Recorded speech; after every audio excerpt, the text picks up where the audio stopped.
किसान यूनियन टिकैत जिलाध्यक्ष पाली और राजीव गांधी पंचायती राज संगठन के जिलाध्यक्ष पाली मदन सिंह जागरवाल। मैं आज भारत के प्रधानमंत्री नरेंद्र मोदी जी से और राजस्थान के मुख्यमंत्री भजन लाल जी शर्मा से मांग करता हूं कि मोदी जी ने जब 2014 में जब प्रधानमंत्री बनने के लिए भाषण देते थे तो उन्होंने कहा था कि मेरी सरकार बन गई तो 100 दिन के अंदर मैं पूरे देश के किसानों का कर्ज माफ़ कर दूंगा। लेकिन उस बात को आज 12 साल हो चुके हैं, तीसरी बार प्रधानमंत्री बन गए। भाजपा के भी राजस्थान सरकार के घोषणा पत्र में इन्होंने कहा था कि हमारी सरकार बनेगी तो हम किसानों का कर्ज माफ़ करेंगे। आज 2 साल हो चुके हैं, कभी किसानों की सूद नहीं ली। मोदी जी तो भूल गए इस वादे को। आज किसान की स्थिति पूरे देश के अंदर, जहाँ सिंचाई है वहाँ तो मैं नहीं कह सकता, लेकिन जहाँ सहज फसल है, बरसात के ऊपर निर्भर है, जो बारिश की फसल पे जो काश्तकार खड़ा है, उस किसान को न तो कटाई, जुताई, बीज और अपनी मजदूरी भी नहीं मिल पा रही है। कर्ज पे कर्ज ले रहा है, किसान क्रेडिट कार्ड ले रहा है और पैसा चुका नहीं पा रहा है और ज़मीनें कुड़क हो रही है। और स्थिति ये है कि जब बीमा कंपनियों द्वारा सरकार से साठ-गांठ करके जो केसीसी ले रखी है, उनकी सीधे बीमे कट जाते हैं।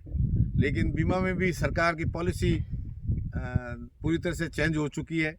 पहले गिरदावरी होती थी, गांव के चौपाल में होती थी, पटवारी खुद गांव के चौपाल आता था और मौका मुआयना करता था और गांव का आंकलन करता था इस गांव के अंदर बारिश कम हुई या ज़्यादा हुई या फसल ख़राब हुई या कितनी हुई है, कितना खराबा हुआ है।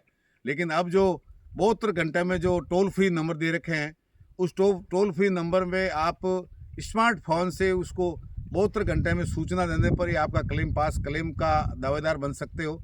तो ऐसा 70% लोग तो किसानों के पास स्मार्टफोन है नहीं और नहीं 72 घंटे में टोल फ्री नंबर लगते हैं। जब ट्राई करते हैं तो वो नंबर बिजी बताते हैं, तो किसान क्लेम से भी वंचित रह रहा है। हज़ारों से 80% किसान क्लेम से वंचित है। जहाँ तक अनुदान की बात है तो पिछले 2 साल से 3 साल से अनुदान किसान को नहीं मिला है। हर बार इस बार 239 करोड़ बीजेपी सरकार ने दिए स्टेट गवर्नमेंट में, लेकिन किसी किसान 5 किसान को मिले, किसी 7 किसान को मिले और पाली जिले में तो मिले ही नहीं। जोधपुर जिले और बाड़मेर, बलोत्रा, पचपदरा में मिले, लेकिन यहाँ पाली में बिल्कुल किसानों को एक किसी गांव में 4 किसान को मिले, कभी 5 किसान। तो मेरी मांग है, ये जो किसानों के साथ जिस ढंग से छलावा किया जा रहा है, जो किसानों की राजनीति करते हैं, कई लोग राजनेता हैं बीजेपी और कांग्रेस के अंदर, वो किसानों के गमछे डाल के राजनीति तो करते हैं, बातों में करते हैं, लोगों को भ्रमित भी करते हैं, लोग इकट्ठे भी होते हैं, भीड़ भी हो जाती है, लेकिन धरातल पे खेतों में जाकर किसानों की सुनवाई करने वाला कोई नहीं। आज किसान किस तरह से हुई खाद के लिए लैंड लगाता है और खाद मिल नहीं रहा है। आज यूरिया की क्या भाव हो चुके हैं, यूरिया भी नहीं मिल रहा है। जब 250 रुपये का यूरिया का कट्टा बैग है, वो आज किसान को नहीं मिल रहा है।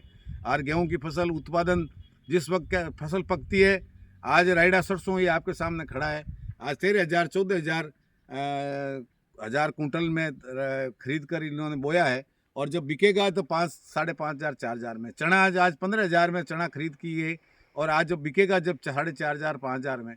गेहूं की बात करते हैं तो आज 3,500 रुपये में गेहूं बाजार में लोग खाते हैं, लेकिन जब बिकेगा तो 2,000 2100 में गेहूं बिकेगा। तो किसान की माली हालत बहुत ख़राब हो चुकी है। इसके बारे में जितना बोला जाए उतना कम है। लेकिन मेरे मांग है भारत के प्रधानमंत्री इस वीडियो के मार्फत से और सोशल मीडिया के मार्फत से कि मोदी जी अपना वादा निभाएं। एक बार किसान टूटा हुआ है, 12 साल में कर्ज पे जुटा हुआ है और कर्ज लेके वो अपने बच्चों के गला टूट रहा है, आत्महत्या करने की कगार पे खड़ा है और वो दुखी है, लेकिन किसी को नहीं कह सकता और उसकी सुनवाई भी कोई नहीं करता है। वो मजबूरी में कहीं से भी पैसा लाकर खाद लाता है, कहीं से भी पैसा लाकर तेल लाता है। जिस ढंग से तेल के भाव बढ़े हुए हैं, खड़ाई जुताई के भाव बढ़े हुए हैं, आज 400 रुपये तो निदान करने के भाव है, मजदूर के भाव है। इससे तो मजदूरी करनी अच्छी है, तो किसानी छूट जाएगी और भारत की अर्थव्यवस्था किसानों के ऊपर निर्भर है, खेती पर निर्भर है। आने वाले समय में अगर यही हाल रहा तो किसान बिल्कुल खेती करने में असमर्थ हो जाएगा और भारत की इकोनॉमी खराब हो जाएगी। तो ये सीरियसली बात है और जो किसानों की राजनीति करने वाले नेता हैं, मैं उनसे आग्रह करना चाहूँगा, खाली भाषणों से और बड़ी बड़ी मीटिंगों करके किसानों, दलित, शोषित, इस तरह की बातें करके लोगों को भ्रमित करके आप किसान नेता बन के घूम रहे हो, इससे कोई फ़ायदा नहीं है। जनता सब समझती है, आज सैटेलाइट युग है, हर की जेब में फ़ोन है, घर के 10 सब मेंबर है, 10 के पास फ़ोन है।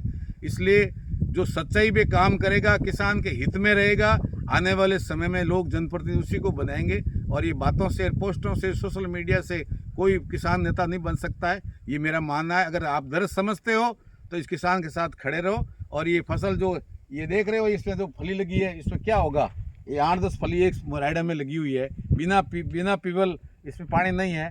और सहमज फसल की ये स्थिति है तो मुश्किल से 50 किलो, 100 किलो, 200 किलो ये खेत में हो जाएगा। 200 किलो में क्या फसल लाएगा, क्या खेत के खड़ाई देगा, क्या जुताई देगा, क्या बच्चों के लिए कपड़े लाएगा, क्या बच्चों को पढ़ा पाएगा।